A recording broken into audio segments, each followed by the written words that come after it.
How could over 1 billion people possibly be wrong? 5 times a day, Muslims from all around the world bow down and pray towards Mecca. However, according to historians, the historical evidence contains no record of the city of Mecca even existing at the time of Muhammad. Now, Muslims get very angry when confronted with this evidence. Extreme caution is advised. We will show you what the Muslims believe, why they believe it, and what historians actually say. So stay tuned as we present the Islam's clash with the historians. Now, if you ask a Muslim, 99% of them will tell you their version of history in regards to Islam, that in the year 570 A.D. a man was born in Saudi Arabia named Muhammad. Muhammad is said to begin receiving revelations from an angel Gabriel in a cave outside of Mecca in 610 A.D. 12 years later, he fled from Mecca to Medina in 622, and from there he conducted raids on Meccan caravans for 8 years. And then he went back to Mecca with an army and took it by force in 630. 2 years later he died in 632 A.D. Islam became a very strong military force that controlled Arabia and began to spread across the known world. The Muslims believe this based on their religious traditions and religious writings. So what has caused historians to conclude that this version of history is incorrect? Well, they give the following reasons. First, archaeology. After several excavations, it is reported that there are no archaeological artifacts of Mecca even existing as a large city prior to 725 A.D. No ruins of buildings or walls, and there is no evidence of agriculture in the area at the time. Pollen would be detectable in the soil. Agriculture would be necessary to support a large population, unless it was purely sustained by trade, but this doesn't seem to be the case either.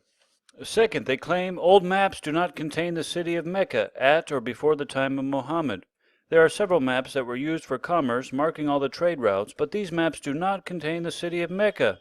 However, they do record other cities in the region, so it seems that there is no evidence of agriculture and no evidence of trade which are needed to support a population. Also, no archaeological ruins from that time on record.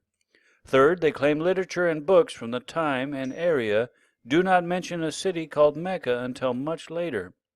Mecca first appears in the literature in 740 A.D., over 100 years after the founding of Islam.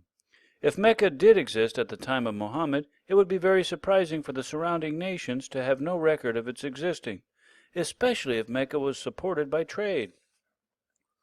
Fourth, they claim the descriptions of Mecca found in the holy books of Islam do not seem to match the current or past topography of the region.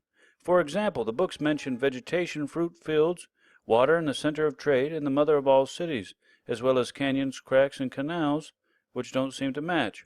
Lastly, they claim the first Islamic mosques that were built show that the direction of prayer does not point towards Mecca or Jerusalem or Medina. And according to archaeological research, the direction of prayer points towards southern Jordan, at a city known as Petra.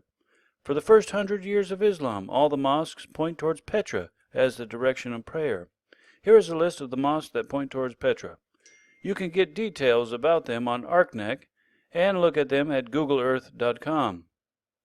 Now, for more detailed information, see the well-made documentary titled The Sacred City by Dan Gibson, which claims that no imam or Islamic scholar has refuted or disputed the claims mentioned above. Thank you so much for watching, and have a great day.